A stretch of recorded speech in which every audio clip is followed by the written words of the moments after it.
History loves to present us with surprises, and the longer I immerse myself in it, the more I understand. The loudest turns of fate were accomplished not only by swords and cannons. Sometimes all it took was one glance, one whisper, one decision made in the silence of a bedroom or behind closed doors. And sometimes these decisions were made by women. Today, I want to tell you about stories that have haunted historians for centuries.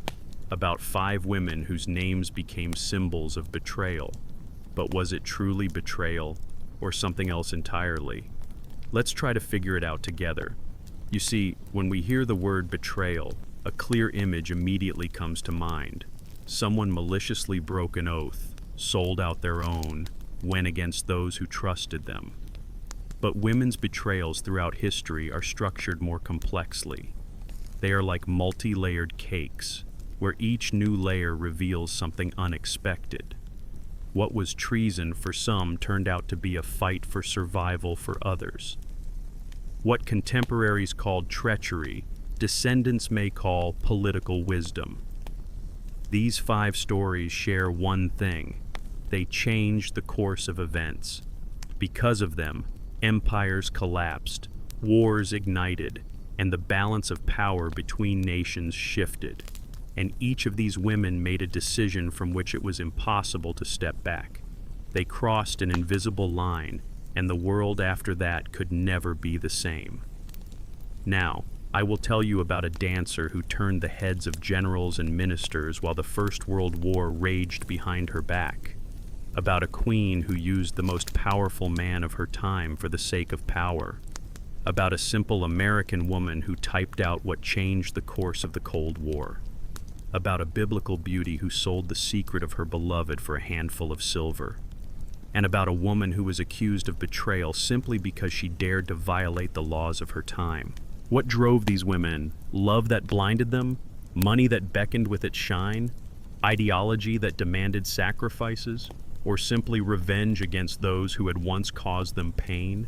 Or maybe they just wanted to survive in a world where a woman's choices were few. Make yourselves comfortable. Now, we will embark on a journey across eras and continents.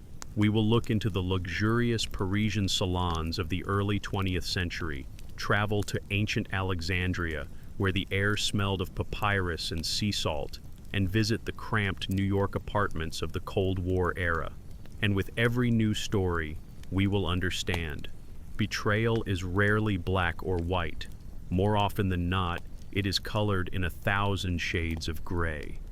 Imagine a small Dutch town at the end of the 19th century, quiet, measured, smelling of the sea and fresh bread. In places like this, everyone knows each other, and life flows predictably, like the pendulum of an antique clock. It was here, in Leeuwarden, on the 7th of August, 1876, that a girl was born, whom they named Margaretha Geertruida Zell.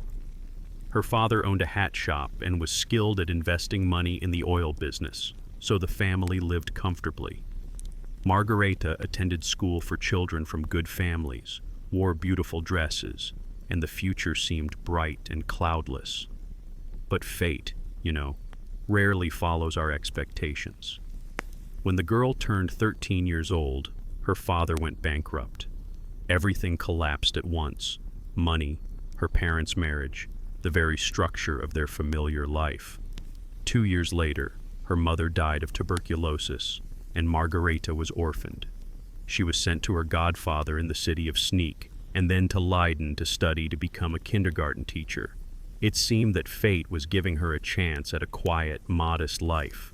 But the director of the college began to molest the young girl, and her outraged godfather took her away from there. After several months in his house, Margaretha fled to her uncle in The Hague. Even then, very young, she understood. In this world, she would have to rely only on herself. And so, the 18-year-old girl, left without parents, without money, without prospects, opened a newspaper and saw an advertisement. Captain Rudolph MacLeod, a man 39 years old, a Dutchman of Scottish descent, was looking for a wife. On the 11th of July, 1895, they married in Amsterdam. For Margaretha, this was an escape from uncertainty. But, as often happens, she exchanged one trap for another. The couple moved to the island of Java in the Dutch East Indies. There, under the tropical sun, surrounded by palm trees and humid air, Margaretha gave birth to 2 children, a son, Norman John, and a daughter, Jean Louise. But the marriage turned out to be a nightmare. Rudolph drank, cheated, and vented all his dissatisfaction with life and service on his young wife. He blamed her for his lack of promotion. In despair, Margaretha even left to live with another Dutch officer, but her husband persuaded her to return. And then something terrible happened. Their little son died at the age of 2 years. The family claimed that he was poisoned by a maid whose husband had been offended by Rudolph. The boy died agonizingly. The girl survived, but how? No one could explain. In this tragedy, in this pain, Margaretha sought solace in the only way she knew. She immersed herself in studying the local culture, Indonesian dances, and traditions. And it was then, in a letter to relatives in Holland, that she first mentioned the name that would change her destiny, Matahari. In Malay, this meant sun, literally, eye of the day. After the divorce in 1903, Rudolph took their daughter away from her. Margaretha was left completely alone, without children, without means of subsistence. And then she made a decision that many women in her position had made for centuries. She went to Paris. When asked why she chose Paris, she answered with a bitter smile, "I don't know, but I think all wives who run away from their husbands are drawn to Paris." Now let us pause for a moment and imagine Paris at the beginning of the 20th century. This was an era when the old world did not yet know that in a few years it would plunge into the abyss of the First World War. Paris was the center of everything sophisticated, refined, and daring. New artistic movements emerged here. The names of Isadora Duncan and Diaghilev's ballets Russes resonated here, and the intoxication of the East, everything exotic, mysterious, and sensual, filled the air. Margaretha initially tried to become a nude model, but artists rejected her due to her small chest. Then she found work as an equestrian in the Molière Circus, performing under the name Lady Gresham MacLeod. But the real breakthrough happened in 1905, when she began dancing as Matahari. Her debut took place at the Museum of Oriental Art. Imagine, a hall filled with ambassadors, high-ranking guests, and connoisseurs of beauty. Among the ancient exhibits, a woman appears in exotic attire and begins to dance. And gradually, to the mesmerizing music, she removes her clothing until only bracelets and a pearl necklace remain.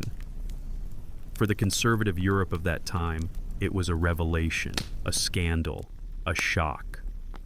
But Matahari knew more than just dancing. She knew how to create legends about herself.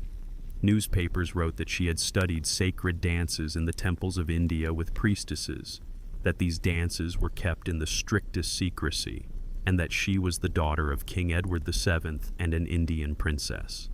She told stories about owning a horse that would not allow anyone but her mistress to ride it, and that she had been raised in a monastery in the East. All of this was fabrication, of course, but the public craved mysticism, and Matahari gave them exactly what they wanted. Her name began appearing everywhere, on cookie boxes, on cigarette packs, and on postcards. Even her father wrote a book about his daughter, which only fueled public interest.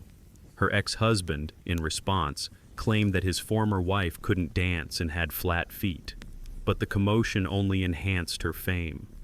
Matahari toured European capitals, receiving generous fees and expensive gifts from her lovers. Among them were military officers, politicians, and influential people from various countries. But strangely enough, she never accumulated wealth. She was passionately fond of gambling and possibly lost everything she earned there. She constantly borrowed money, lived lavishly, but never had enough cash. In the summer of 1906 in Berlin, she met Lieutenant Alfred Kuipert, who invited her to observe military maneuvers in Silesia. However, she was detained several times on suspicion of ties to Russian intelligence. She then decided to return home to the Netherlands. Already the clouds of suspicion were gathering around her. And then the war began. The First World War. The war that ground up millions of lives and finally destroyed the Old World. The Netherlands remained neutral, and Mata Hari, as a Dutch subject, could move between countries. But to travel from France back home, she had to go through Spain and Great Britain because Belgium was occupied by the Germans. These constant movements, these numerous connections with military officers and politicians on both sides of the front, all of this attracted the attention of counterintelligence agencies. Historians still debate exactly when and how was Mata Hari recruited by the Germans. Was she recruited long before the war, or did everything happen accidentally? In 1916, French counterintelligence received the first indications of her possible work for Germany. And do you know what is astonishing? Upon learning of this, Mata Hari herself went to the French Special Services and offered her services. In conversation, she accidentally mentioned the name of one of her lovers, and he was known to the French as a German recruiter. Can you imagine the irony? By trying to prove her innocence, she only confirmed the suspicions. The French gave her the code name H21 and sent her on a minor mission to Madrid. And then the fateful event happened. They intercepted a radio transmission between a German agent in Madrid and Berlin, which stated that the agent H21, re-recruited by the French, had arrived in Spain and had been instructed to return to Paris. Although there is a theory that the Germans themselves deliberately declassified this radio communication to get rid of the double agent by exposing her to the enemy. On the 13th of February, 1917, as soon as Mata Hari returned to Paris, she was arrested. She was placed in Saint-Lazare prison, and interrogations began that lasted 4 months. Her lawyer was only allowed access for the first and last interrogations. She claimed that her connections with German officers were purely romantic, nothing more. The trial began on the 24th of July and took place behind closed doors.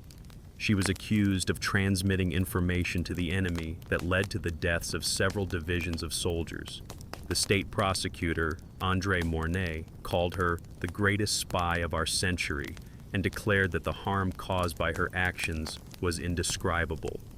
The next day, Margaretha Zell was found guilty and sentenced to death. Her lawyer tried to secure an appeal and then filed a petition for pardon to President Poincaré, but all was in vain. He even suggested that she claimed she was pregnant to postpone the execution, but Mata Hari refused to lie.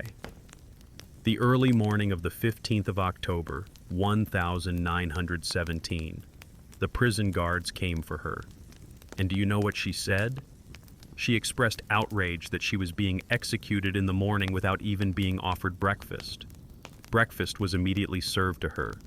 After this, she put on a black velvet coat, a hat, black suede gloves, and dress shoes. Witnesses recalled that she was completely calm. At the military firing range in Vincennes, she requested that her hands not be tied and that she not be blindfolded. She blew a kiss to the executioners and pronounced, "I am ready, gentlemen." After the volley, the commander of the firing squad approached her body and, for certainty, fired a revolver into the back of her head. No relatives claimed the body, and it was transferred to the anatomical theater. Her head was embalmed and kept in the Museum of Anatomy in Paris, but in 2000 it disappeared, possibly as early as 1954 during the museum's relocation. Today, most historians agree on one thing. Mata Hari's effectiveness as a spy was greatly exaggerated. The information she could actually obtain was hardly of serious value to either side. Lieutenant Colonel Oreste Pinto of British and Dutch counterintelligence later said, "Mata Hari was a silly, expansive creature. If she had not been executed, she would not have been hailed as a martyr, and no one would have even heard of her." But there is another version. Historian Cherniak pointed to her connections with the French military and political elite. Perhaps the real reason for the death sentence was that these connections might have become public knowledge. Maybe someone desperately needed her to be silenced forever. Her case influenced the development of counterintelligence in all countries. After her, security services became much more cautious about those who had access to high-ranking officials. A whole system of checks and double checks was developed. But most importantly, she became a legend. A femme fatale, a beautiful spy, a dancer who turned the heads of generals. Films were made about her, books were written, and musicals were staged. She became a symbol of feminine power through seduction, a symbol of how a fragile woman can influence the course of history. Was she truly a dangerous spy? Or simply a woman trying to survive in a world where a woman had no other tools of influence besides beauty and the ability to please? Or a scapegoat needed by the French authorities to blame someone for their military failures? We will never know the full truth. But one thing is certain: Mata Hari changed history, even if not exactly as those who executed her believed. Now let's journey 2,000 years back in time to Egypt, but not the majestic Egypt of the pharaohs who built the pyramids, but a country living out the final years of its independence. Imagine Alexandria in the middle of the 1st century before our era, a city where the smells of spices mingled with the salty sea wind, where Greek culture coexisted with ancient Egyptian traditions, and where the famous library housed scrolls from all corners of the known world.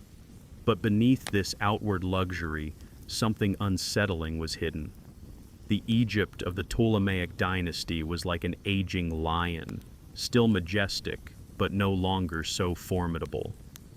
When a girl named Cleopatra, the 7th bearer of that name in the royal family, was born in 69 before our era, the world around her was already steeped in betrayals and intrigues. Her father, Ptolemy XII, whom the people mockingly nicknamed Auletes, meaning the flute player, was more of a Roman puppet than a true ruler.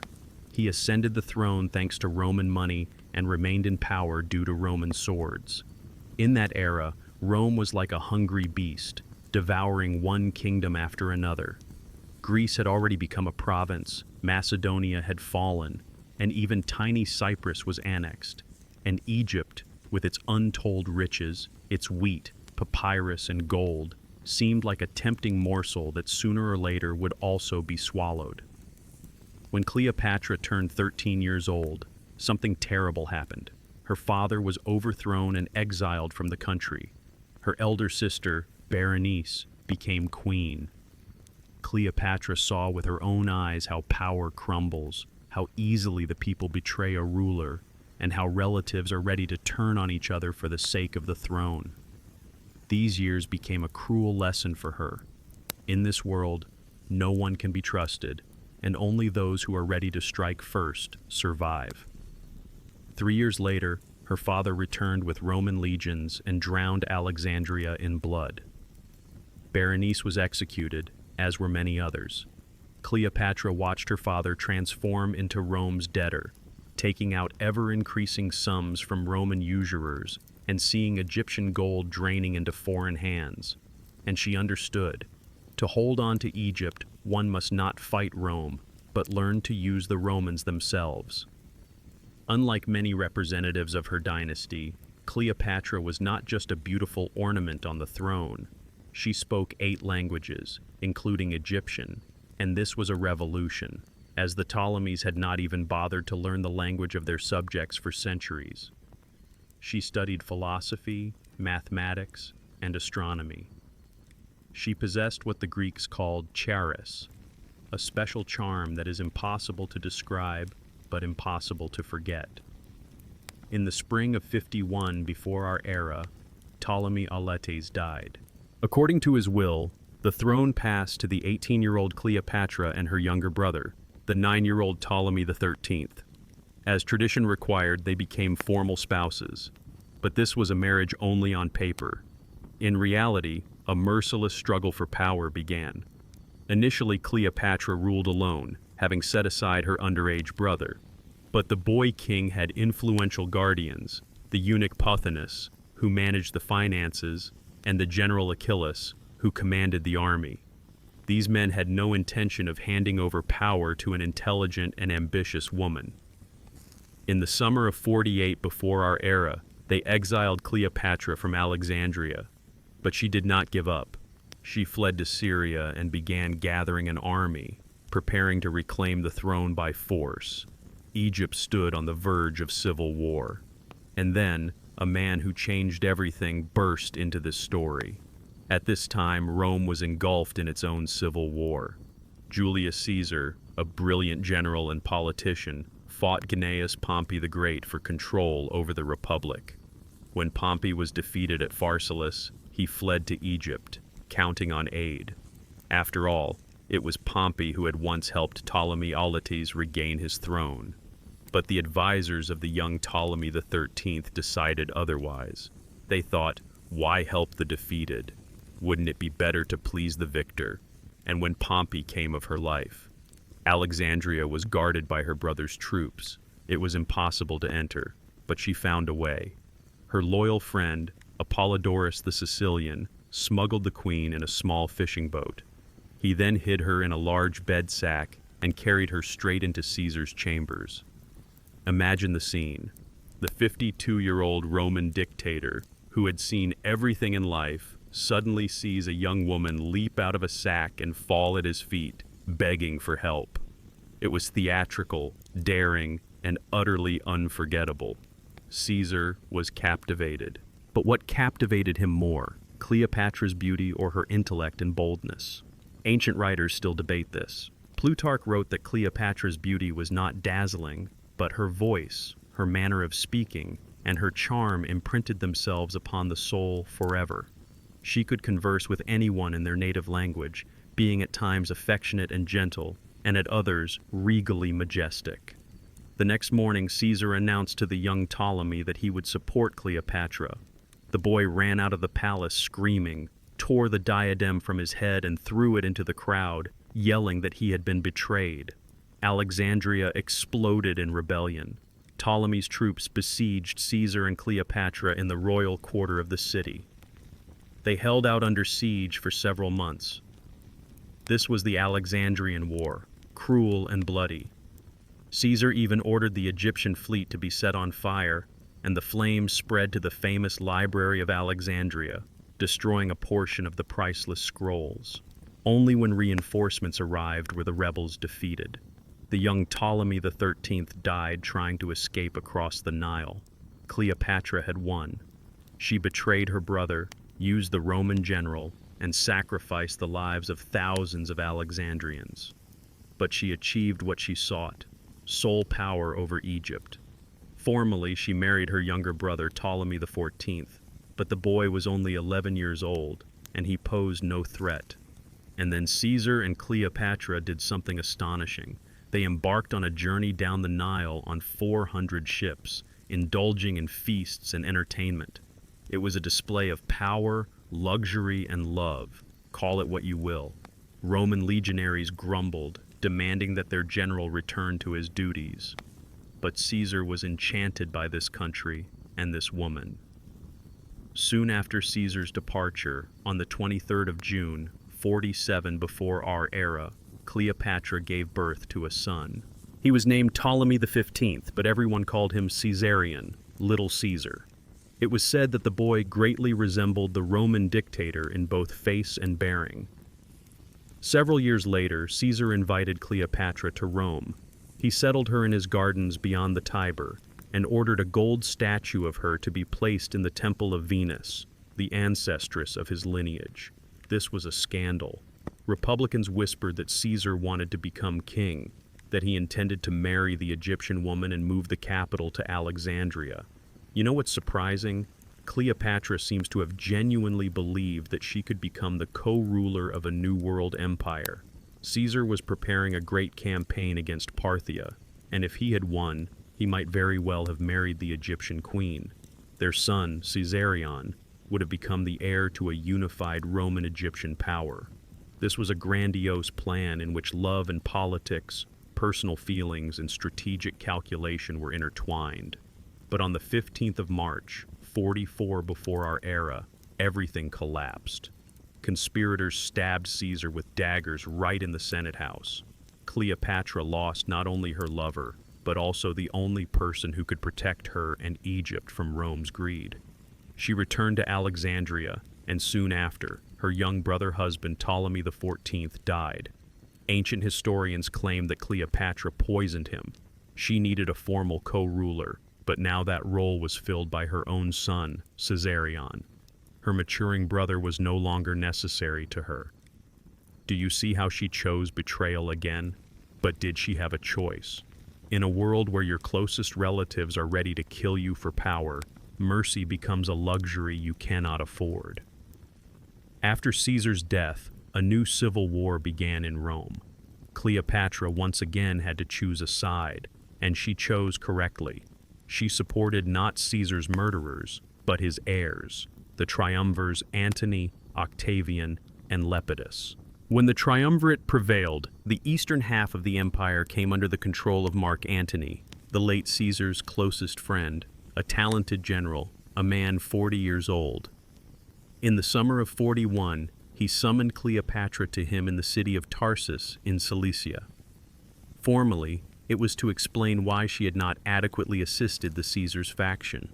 In reality, it was to extract money from her for the campaign against the Parthians.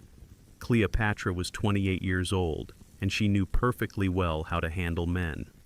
She arrived on a ship with a gilded stern and purple sails, dressed as Aphrodite, surrounded by female attendants in nymph costumes and young boys dressed as cupids. The air was saturated with perfumes, and the music sounded so enchanting that the whole city poured out onto the shore to see this marvel. Antony was utterly smitten. He forgot about the accusations, forgot about the Parthian campaign, forgot about everything in the world. He followed Cleopatra to Alexandria and spent the entire winter there in feasting and entertainment. A great love began. Or a great political game? Most likely both simultaneously. Cleopatra needed Antony to protect Egypt from becoming a Roman province. Antony needed Egyptian money to maintain his army, but something genuinely greater than mere calculation sparked between them. They had twins, Alexander Helios, meaning sun, and Cleopatra Selene, moon. Then another son, Ptolemy Philadelphus. Antony divorced his Roman wife Octavia, Octavian's sister, and married Cleopatra. For Romans, this was an incredible scandal, a Roman citizen and triumvir marrying a barbarian queen. But Antony and Cleopatra went further. They held a triumph not in Rome, but in Alexandria. They distributed kingdoms and lands to their children as if they were their personal possessions. Caesarion was proclaimed King of Kings. Alexander Helios was given Armenia and the lands beyond the Euphrates. And little Ptolemy Philadelphus received Syria and Asia Minor. This was a challenge to Rome, a challenge to all Roman traditions. Octavian, Antony's co-ruler, used this in his propaganda. He declared war not on Antony, his fellow countryman, but on Cleopatra, the Egyptian witch who had enchanted the Roman general. On the 2nd of September, 31 before our era, the Battle of Actium took place. The fleet of Antony and Cleopatra numbered several hundred ships, enormous and heavy. Octavian's fleet was commanded by the brilliant Admiral Agrippa. And then, in the midst of the battle, what ancient historians called a betrayal occurred. Cleopatra turned her fleet around and fled the battlefield. Antony, upon seeing this, abandoned his army and fleet and followed her. Was this a betrayal, or a desperate attempt to break the blockade that failed? Historians still debate this. But the fact remains, Antony's fleet and army, left without their commanders, surrendered to Octavian. Everything was over. They returned to Alexandria and formed the Suicides Pact, a club of those who swore to die together.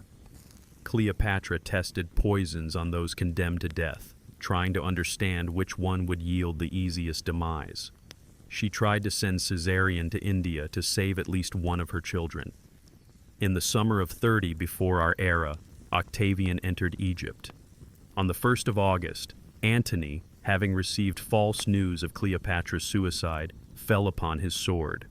Dying, he was dragged into the tomb where the queen had locked herself, and he died in her arms. Cleopatra still attempted to negotiate with Octavian, but the young triumvir did not succumb to the charms that neither Caesar nor Antony could resist. He intended to parade her through Rome as a captive in his triumph.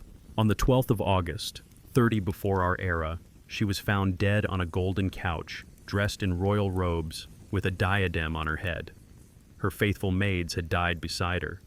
It was said that a snake had been smuggled to her in a basket of figs, and she died from an asp's bite. But, possibly, she used poison hidden in a hair ornament. Octavian executed Caesarion, Caesar's legitimate son, who could lay claim to his inheritance. Cleopatra's remaining children were led in chains during the triumph, and then given over to Octavia for upbringing. Egypt became a Roman province. The Ptolemaic dynasty, which had ruled for 300 years, ceased to exist. So who was Cleopatra, a traitor or a strategist? She betrayed her brother Ptolemy XIII, possibly poisoned Ptolemy XIV, and fled the battlefield at Actium, abandoning Antony. But can these actions be called betrayal? She tried to preserve Egypt's independence in the only way available to her, through an alliance with not know who the real Cleopatra was. But one thing we know for certain, she was the last person who tried to keep Egypt free. And when she realized she had lost, she chose death, not humiliation. Is that not the dignity of a queen? Now let's move from the luxurious Parisian salons and ancient palaces of Alexandria to a modest New York apartment in the middle of the 20th century. Imagine, Manhattan is buzzing outside the window. An old, portable Remington typewriter sits on the table, and behind it sits a woman with dark, curly hair, typing lines that might change the course of history. Ethel Greenglass was born on the 28th of September, 1915, in a working-class Jewish neighborhood in New York. Her parents were immigrants from Russia, seeking a better life in America. Yiddish was spoken in their home, it smelled of traditional food, and evening conversations often touched upon the injustice of this world and hopes for a better future. You know, Ethel was not just an ordinary girl. She studied singing, dreamed of the stage, and wanted to go to college. But then the Great Depression hit, that black period in American history when millions of people lost jobs and hope. Dreams of higher education had to be put aside. Ethel trained as a secretary typist and found work at a large company. In 1935, an event occurred in her life that largely determined her fate. A strike, announced by the union, began at the company, and Ethel did not stay aside. She took the most active part in this struggle. Moreover, the strike committee met right at her home. Can you imagine what courage that took for a young woman in those years? The clash between labor and capital ended with the victory of the latter. Ethel was fired, but she did not accept it. She filed an appeal with the newly established National Labor Relations Board, and the administration was ordered to reinstate her in her job. From this moment, Ethel devoted herself entirely to politics and joined the Communist Party. On Christmas of 1936, she performed an Italian song at a benefit evening for the International Seamen's Union. After the performance, a slender young man approached her and, without a lengthy introduction, introduced himself, Julius Rosenberg. She was 21 years old. He was only 18. Julius was studying electrical engineering at City College in those years and had already managed to organize a cell of the Young Communist League there. They both believed in a bright future for humanity. Both considered socialism the only hope for the disadvantaged. Love blossomed between them, the sincere, naive love of young idealists who dream of changing the world. In the summer of 1939, when the storm clouds of war had already gathered over Europe, they got married. Julius had just turned 21 years old. After graduating from college, he obtained a position as an Army Signal Corps engineer. The following spring, the newlyweds, who had previously lived in cramped conditions, rented a separate apartment in a new building on the east side of Manhattan. Life followed its course. 2 sons were born, Michael in 1943 and Robert in 1947. Ethel devoted herself to motherhood and housekeeping, sometimes working odd jobs and engaging in community activities. Julius's job did not require risky travel. He was close to the family. Of course, there were financial difficulties, but who did not experience them during the war years? But behind this outwardly calm life lay something else. You see, in those years, the world was split into 2 camps. On one side, Western democracies; on the other, the Soviet Union, which for many communists was the embodiment of the dream of a just society. And at this time, a grandiose project was unfolding in the deepest secrecy. The Manhattan Project. That was the name of the super-secret plan to create the first atomic bomb in history. Thousands of scientists, engineers, and technicians worked in specialized towns surrounded by barbed wire and guards. Robert Oppenheimer, Niels Bohr, Harold Urey, the greatest minds of humanity were gathered in one place, Los Alamos, somewhere in the deserts of New Mexico. According to the investigation, Julius came into the sight of Soviet intelligence in the spring of 1942. He was introduced to the Soviet resident at a mass rally in Central Park attended by thousands. Julius was an engineer at a plant producing radio electronics for military purposes. He had access to certain information and knew the right people, and Ethel had a younger brother, David Greenglass. In 1943, he was drafted into the Army and assigned as a mechanic to the Manhattan Project at the Los Alamos laboratory. Can you imagine? A simple mechanic sergeant ended up inside America's most classified facility. The recruitment of David's wife, Ruth Greenglass, went surprisingly smoothly. During lunch at the Rosenbergs' home, Julius first asked her how she felt about the Soviet Union and how deep her communist convictions were.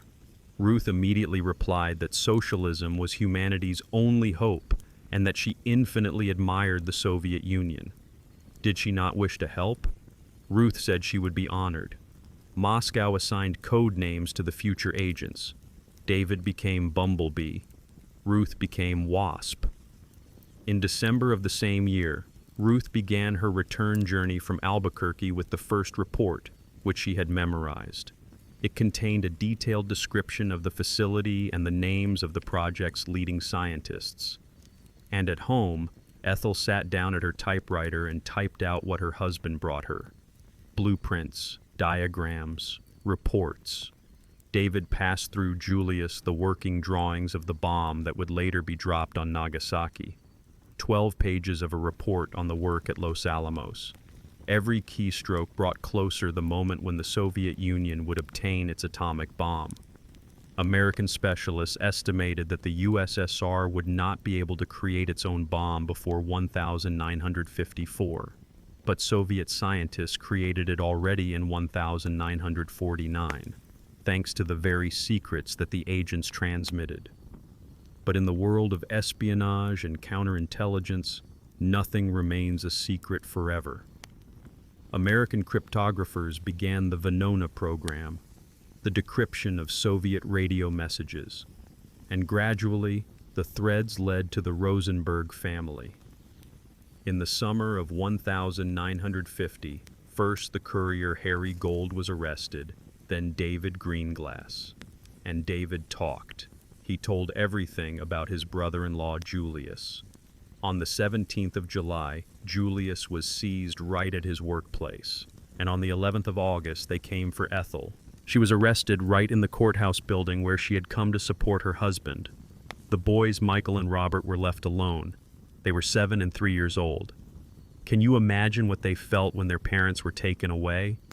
The children were handed over to relatives, but the scars on their souls remained for life. The trial began on the 6th of March, 1951, in the Manhattan Federal Court. This was the time of McCarthyism, that black period in American history when the fear of communism turned into mass hysteria, a witch hunt in the truest sense. The courtroom was cold, like a freezer. Prosecutor Sapol sat at the prosecution table, and Judge Kaufman sat in the judge's chair. Both of them, incidentally, were Jewish, as were the defendants.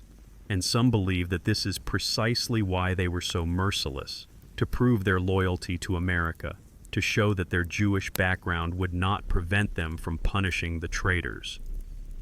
The main witnesses for the prosecution were Ethel's cousin, David Greenglass, and his wife, Ruth. They testified against Ethel, his own sister, and her husband.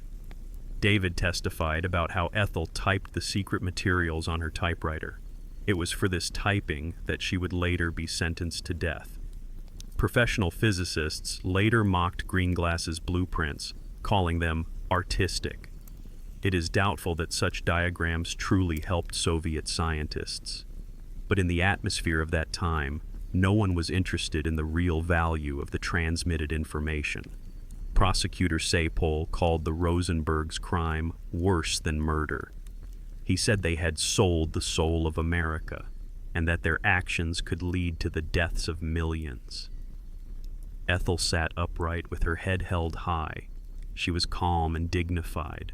She said that she always acted for the benefit of the disadvantaged, not against her country. On the 29th of March, the jury found both of them guilty. On the 5th of April, Judge Kaufman announced the sentence, death penalty. The prosecution had not even asked for a death sentence, but the judge felt it necessary to impose the maximum severe punishment.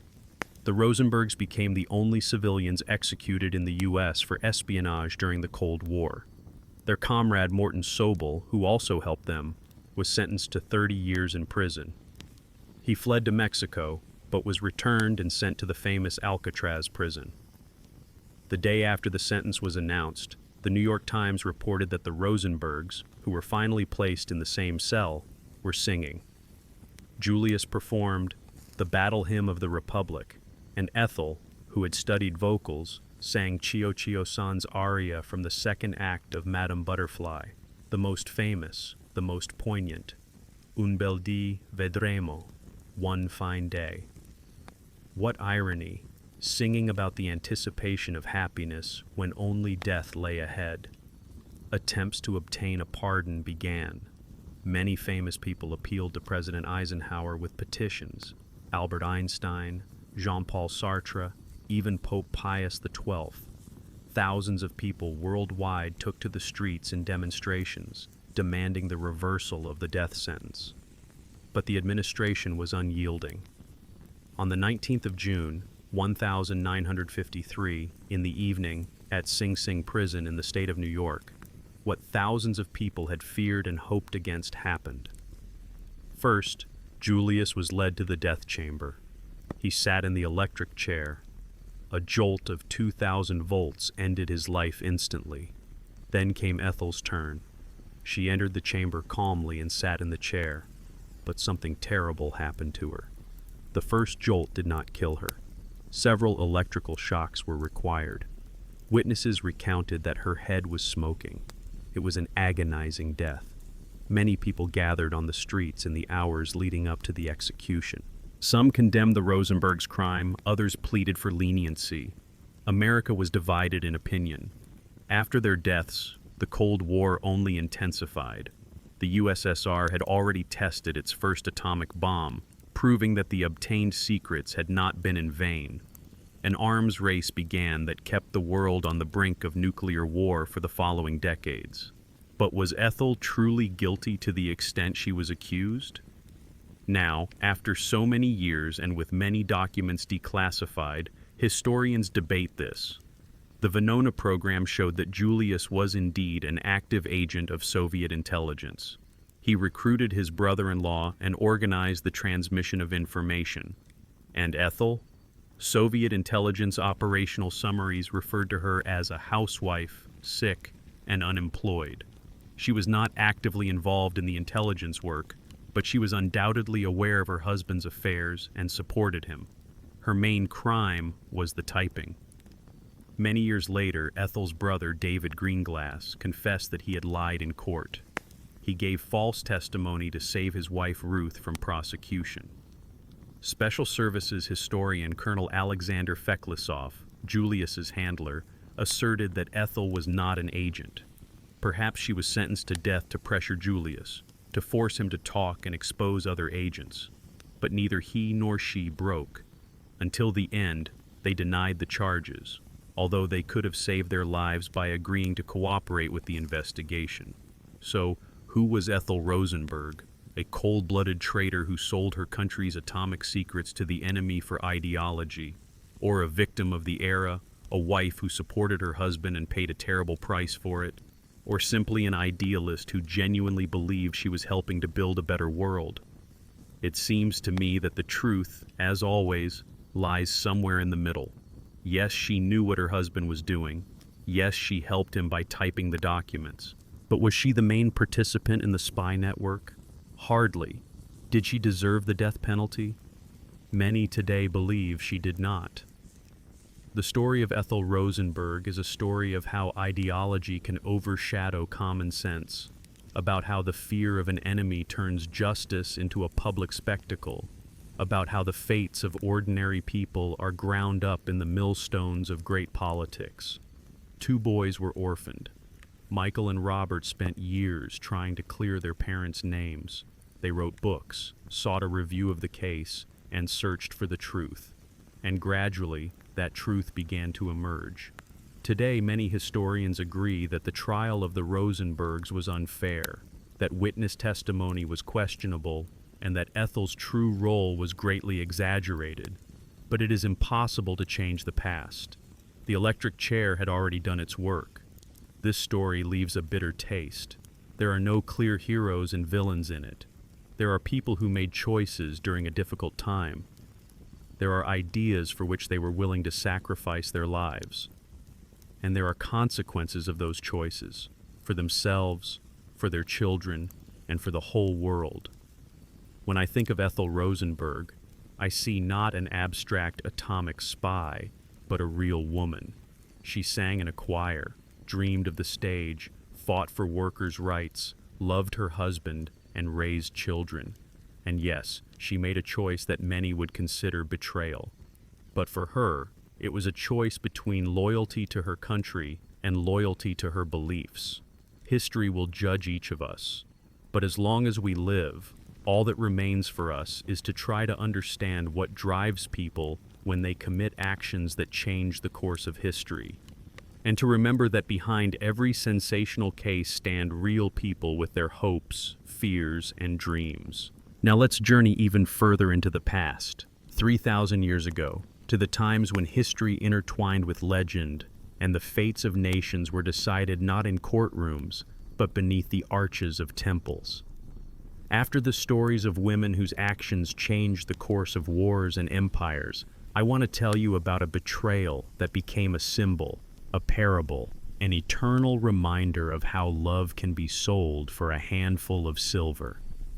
Imagine ancient Israel in the 12th century before our era. This was the time of the judges, special individuals whom the Lord sent to his people in moments of greatest trial. There were no kings then, no standing army. There were only 12 tribes scattered across the hills and valleys, and enemies on all sides. More than all others, the Philistines oppressed the Israelites. They were a warring and mighty people, living in fortified cities by the sea. They came in waves, like the ocean tide, destroying entire settlements, taking everything that could be carried away, and burning what could not be. And this lasted for 40 long years. But one day, a miracle happened in the family of the Israelites, from the tribe of Dan. The couple had been childless for a long time, and then a messenger appeared to them and said, "You will have a son. But there is one condition. The child must be a Nazirite, dedicated to God from birth. The mother must not drink wine or eat anything unclean, and when the boy is born, a razor must never touch his head." The father wanted to offer the guest a meal, but he asked instead for a sacrifice to the Lord. And when the flame ascended from the altar, the mysterious messenger soared upward along with the smoke. It was an angel. The boy was named Samson. He grew rapidly, and with each passing year, it became clear that strength that did not belong to ordinary mortals resided in this child. One day, a lion attacked him, and Samson, still very young, tore the beast apart with his bare hands, as if it were a young goat. When he matured, his feats against the Philistines began. He was judge of Israel for 20 years, and his name was spoken with awe and fear.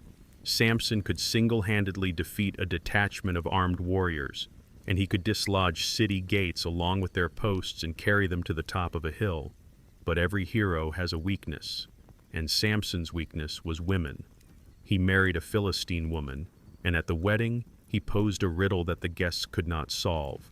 They persuaded his wife to find out the answer, and when she did, Samson realized he had been betrayed. In anger, he punished 30 Philistines. Thus began the long confrontation between one man and an entire nation. The Philistines feared Samson, but they both feared and hated him. They sought a way to overcome him, but ordinary weapons were powerless against this giant. Time passed. Samson performed one feat after another, but grew increasingly overconfident, even arrogant. He was not a flawless hero. No, he often used his strength for his own interests, was sometimes cruel, and boasted of his victories. Spiritual blindness slowly undermined him from within. And then one day, in the valley of Sorek, Samson met a woman. Her name was Delilah. Whether she was Philistine or Israelite, the Bible is silent on this. But she lived in the land of the Philistines, and that already says a lot. Samson fell in love.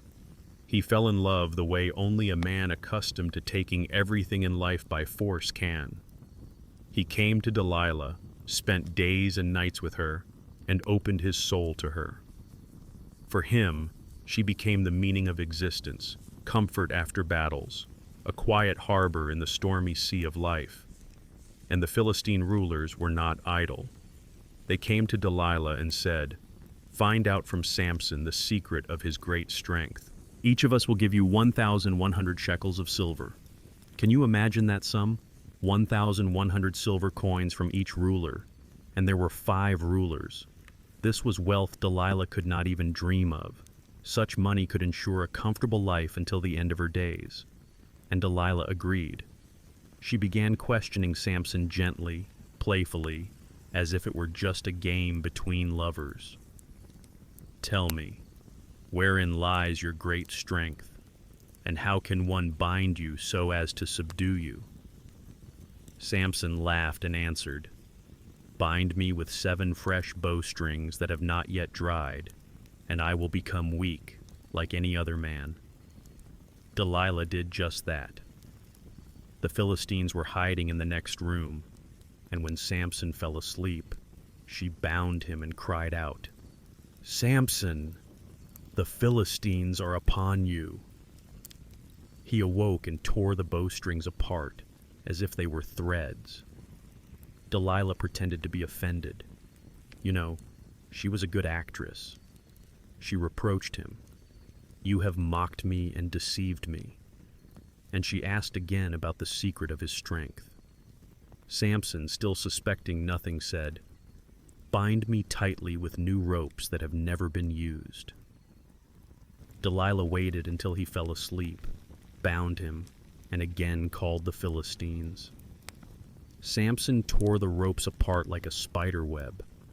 A third time, Delilah asked him to reveal the secret, and Samson said, "Weave the 7 braids of my hair into the fabric on the loom and fasten it with a pin." She did so, but this time too, Samson freed himself effortlessly. Then Delilah employed a woman's most terrible weapon, tears and reproaches. She said to him every day, "How can you say, 'I love you,' when your heart is not with me? You have mocked me 3 times and have not told me where your great strength lies." Day after day, she tormented him with these words. She gave him no rest. She would not drop the subject, and his soul was vexed to death. Do you understand what this means? Samson, whom entire armies could not break, was broken by the weight of the reproaches from the woman he loved. And finally, he could not bear it. He opened his whole heart to her. "A razor has never touched my head, for I have been a Nazarite to God from my mother's womb. If I am shaved, then my strength will leave me, and I shall become weak, and be like any other man." Delilah understood. This time he had told the truth. She sent for the Philistine rulers. "Come up this once, for he has shown me his whole heart." That night, she lulled Samson to sleep upon her knees. Perhaps she mixed wine for him, or maybe she simply soothed him with tender words. And when he was fast asleep, she called a man who shaved off the 7 braids of his head, and Samson began to weaken. His strength departed from him. He became an ordinary man, just as weak as those he used to protect. Delilah woke him with a cry. "Samson! The Philistines are upon you!" He jumped up, thinking he would free himself as before, but his strength had left him. The Philistines seized him, gouged out his eyes, and took him down to Gaza. There they bound him in bronze chains and threw him into the prison. The greatest hero of Israel now ground grain, like a beast of burden. Physical blindness became a symbol of the spiritual blindness that led to his downfall, and Delilah received her silver, 5,500 shekels, an enormous fortune. She betrayed the man who loved her with all his heart, betrayed him for money, and the biblical text mentions her no more. She simply vanishes from the narrative, as if her role is complete. But Samson's story did not end there. In the prison, his hair began to grow again. Slowly, unnoticed by the guards, his strength also returned. One day, the Philistines arranged a great festival in honor of their god Dagon. About 3,000 people gathered in the huge temple. They rejoiced, feasted, and thanked their god for handing their enemy over to them. And someone suggested, "Let's call for Samson. Let him amuse us." The blind giant was brought from the prison and placed between the 2 main pillars of the temple. The crowd laughed at him, mocked him, and spat upon him. And Samson quietly asked the boy who guided him by the hand, "Lead me so that I may feel the pillars on which the house rests." The boy did so, and then Samson addressed God one last time. He prayed, "O Lord God, remember me, I pray thee, and strengthen me. I pray thee, only this once, O God, that I may be avenged on the Philistines for my 2 eyes." He grasped the 2 central pillars on which the entire temple rested, braced himself against them with all his might, and cried out, "Let my soul perish with the Philistines!" And he pushed the pillars. The huge building shook and collapsed. Everyone perished beneath its rubble, both the Philistines and Samson himself. In his death, he killed more enemies than in his entire life. The story of Samson and Delilah has inspired artists, poets, and composers for millennia. Rubens painted a canvas depicting Delilah beside the sleeping Samson, with the Philistines hiding in the shadows with scissors. Gustave Doré created engravings capturing the drama of betrayal. The composer Camille Saint-Saëns wrote an opera in which Delilah's aria became one of the most famous in world music. In literature, this story has been used countless times as a symbol of female cunning and male weakness. John Milton dedicated a dramatic poem to Samson. Hollywood has made several films where the beautiful Delilah seduces the mighty hero. But what makes this story so timeless? Why does it continue to move us 3,000 years later? Because it is a story about the most terrible kind of betrayal, the betrayal by a loved one. Samson could only be defeated through his heart. No weapon could overcome him, but love could. Delilah did not merely sell information, she sold trust. Samson opened his heart to her, sharing his most intimate secret. And she used that knowledge to destroy him. And she did this for money. Not for ideology, like Ethel Rosenberg, not for power, like Cleopatra, but for simple silver, 5,500 shekels. That was the price of love and trust. Of course, one could find justifications. The Philistines were Delilah's people, and Samson had killed many of them with his own hands. Perhaps she was motivated by a desire for revenge, a wish to protect her own people. Perhaps she saw him not as a hero, but as a murderer. But the Bible does not offer us these justifications. It states simply and directly, the Philistines offered money, and Delilah agreed. 3 times she deceived Samson, testing his words. And when he finally revealed the truth to her, she did not flinch. The story of Delilah became a symbol of greed, a symbol of how money can poison the purest feelings. Her name became an epithet. Delilah signifies a treacherous seductress, a woman who betrays a man. But there is another lesson in this story. Samson was not flawless. He abused his strength. He was proud and overconfident. He boasted of his exploits, using God's gift for personal. Betrayal is painful, but often we ourselves open the door to it. We trust those who should not be trusted. We ignore the warning signs. We believe what we want to believe, not what is actually true. Samson and Delilah. This is an eternal story of love and betrayal, of strength and weakness, of trust and deception. It is a reminder that sometimes the most dangerous enemies come not with a sword, but with a smile on their lips, and that the greatest strength is powerless against the treachery of a loved one. But this is also a story of retribution. Samson, blinded and humiliated, found the strength for one last feat. He destroyed the temple of his enemies, even at the cost of his own life. Delilah's betrayal did not utterly break him. It merely changed the shape of his victory. When I think of Delilah, I see not just a biblical villainess, but a real person who stood before a choice. And she made her choice. She chose money instead of love, betrayal instead of fidelity. This choice made her name immortal. But at what cost? She entered history as a symbol of the worst things a human can be. And Samson, despite all his flaws, remained a hero. Because in the end, he atoned for his mistakes, paid the ultimate price, and achieved a final victory. Blind, humiliated, betrayed, but not broken. And this story continues to live. It continues to remind us that betrayal, especially the betrayal of a loved one, is a wound that does not heal, and that sometimes the price of trust turns out to be too high. But even in this, there is a truth, because without trust, true love is impossible, and life without love is not life, but mere existence. After biblical times and ancient empires, let's return to the 20th century, but this time, let's travel to the other side of the globe, to where the Pacific Ocean washes the shores of Japan and America, and human fates break at the junction of two worlds. On the 4th of July, 1916, on the very Independence Day of the United States, a girl was born in Los Angeles.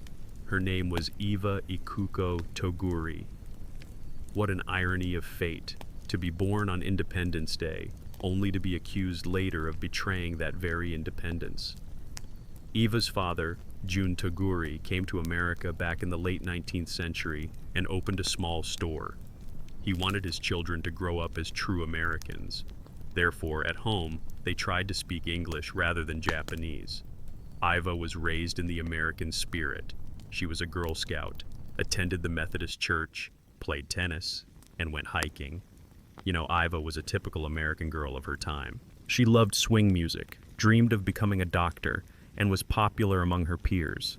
At school, she adopted a new, more American name, simply Iva, instead of the traditional Japanese Ikuko.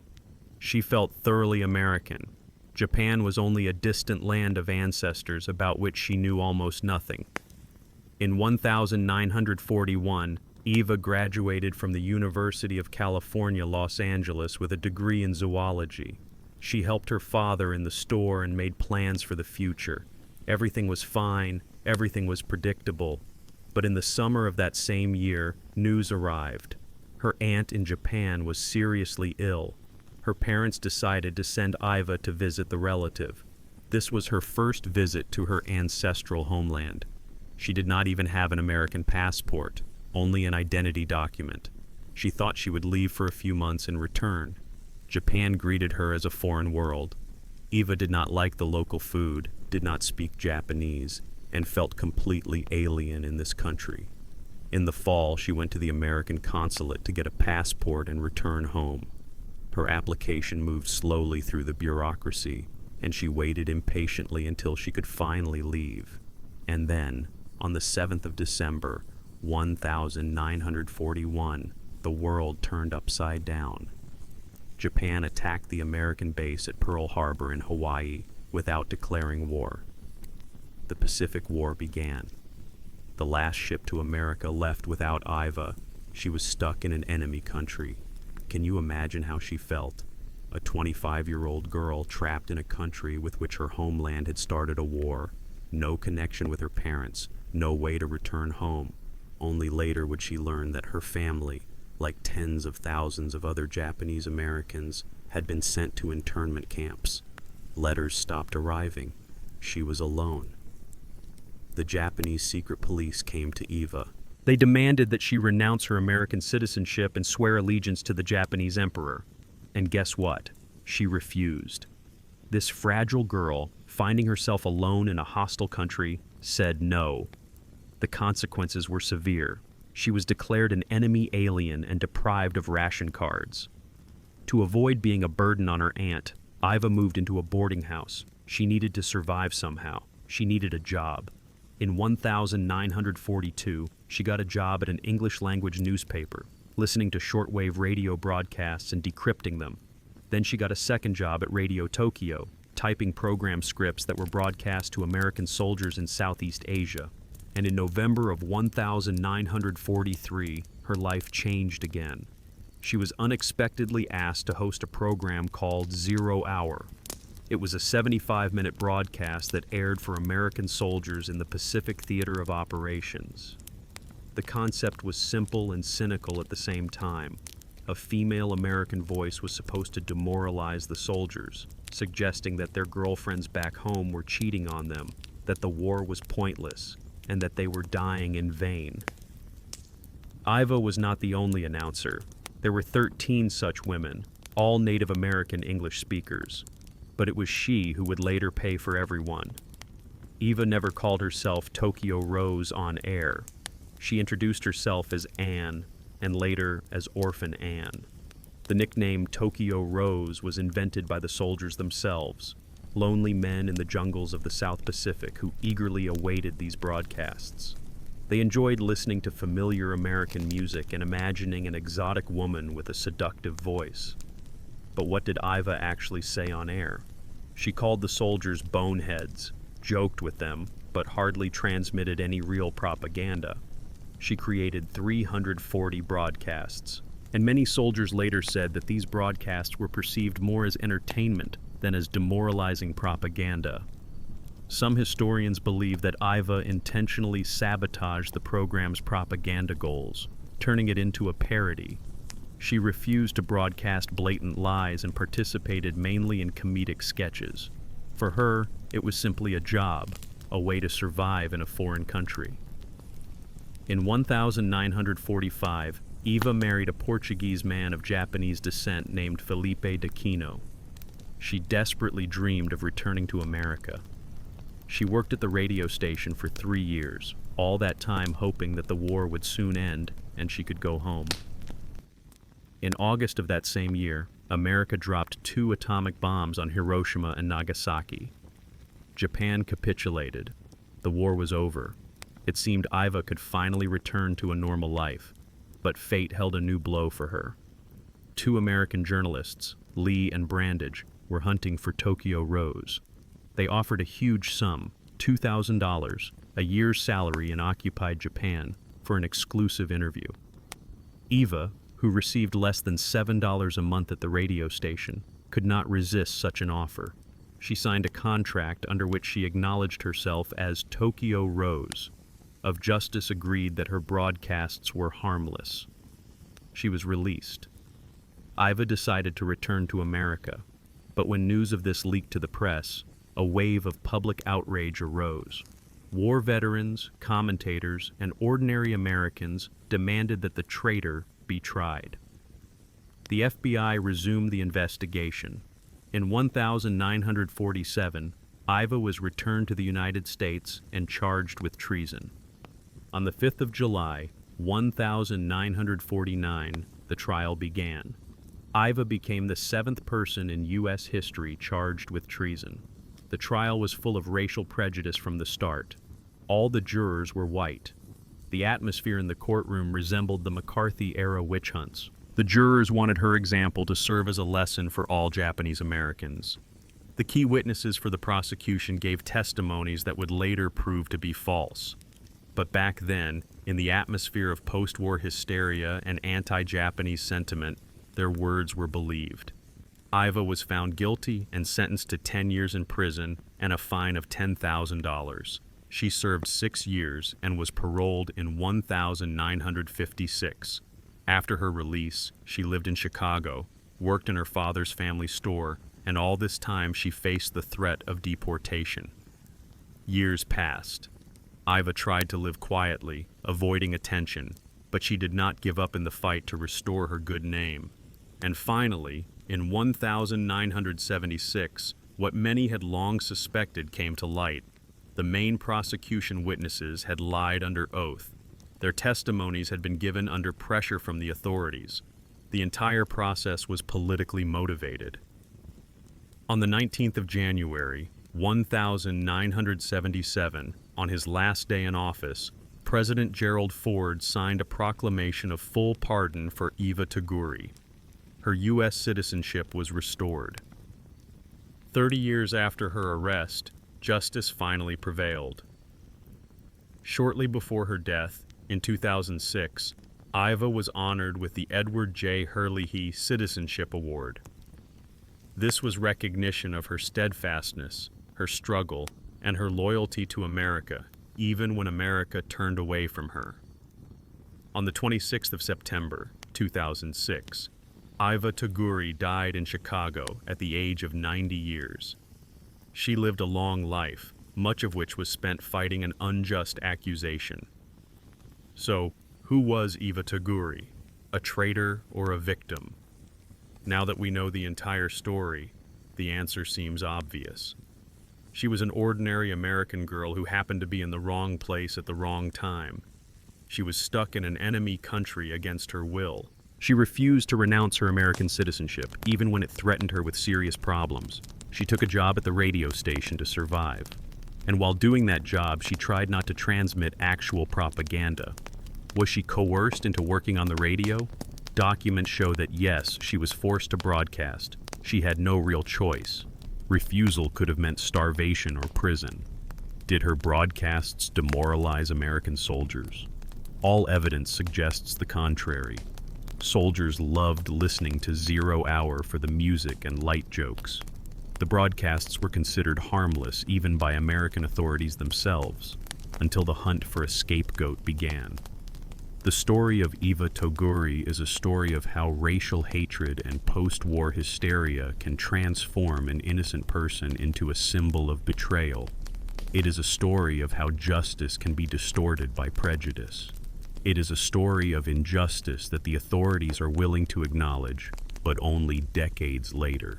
Compare her fate with the fates of the other heroines in our narrative. Mata Hari knowingly agreed to spy. Cleopatra used Roman generals for her own ends. Ethel Rosenberg helped her husband transmit secrets. Delilah sold her beloved for money. And Iva, she was simply trying to survive.